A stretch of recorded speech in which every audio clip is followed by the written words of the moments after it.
Narito ang mensahe ng Diyos sa lahat ng mga ama. Anak, sa araw na ito na iniaalay para sa mga ama, nais kong parangalan ang bawat pusong nagsikap magmahal, mag-aruga, at magsakripisyo para sa kanilang pamilya.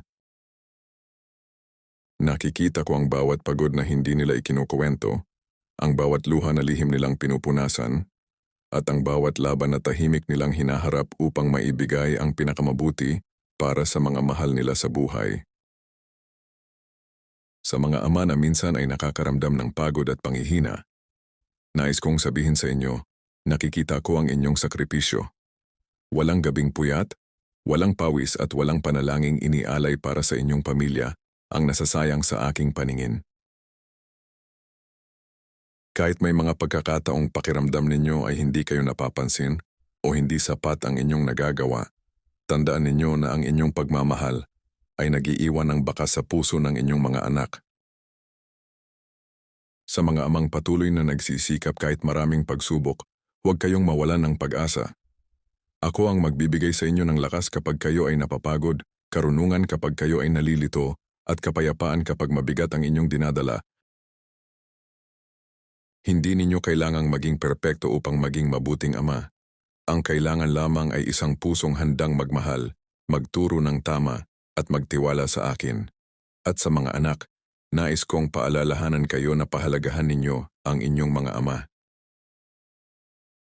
Maaring hindi nila palaging maipakita ang kanilang damdamin sa salita, ngunit maraming ama ang nagmamahal ng tahimik sa pamamagitan ng kanilang pagsisikap, pag-aalaga, at mga sakripisyong hindi ninyo agad nakikita.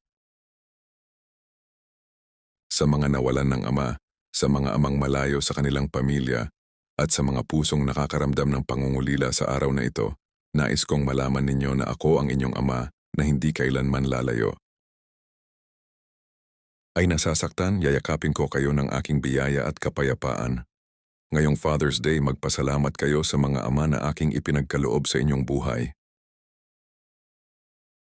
At kayong mga ama, huwag ninyong maliitin ang halaga ng inyong pagmamahal at presensya. Ang bawat mabuting halimbawa, bawat panalangin para sa inyong pamilya, at bawat sakripisyo ay may malaking bunga na makikita sa tamang panahon. Pagpalain ko ang bawat ama. Palakasin ko ang kanilang puso, gabayan ko ang kanilang mga hakbang, at punuin ko ang kanilang tahanan ng aking kapayapaan at pagmamahal. Sapagkat gaya ng pagmamahal ng isang mabuting ama sa kanyang mga anak, higit pa roon ang aking pagmamahal para sa inyong lahat. Maligayang Father's Day. Naway maramdaman ninyo ang aking presensya, pagpapala, at walang hanggang pagmamahal sa araw na ito at sa lahat ng araw ng inyong buhay.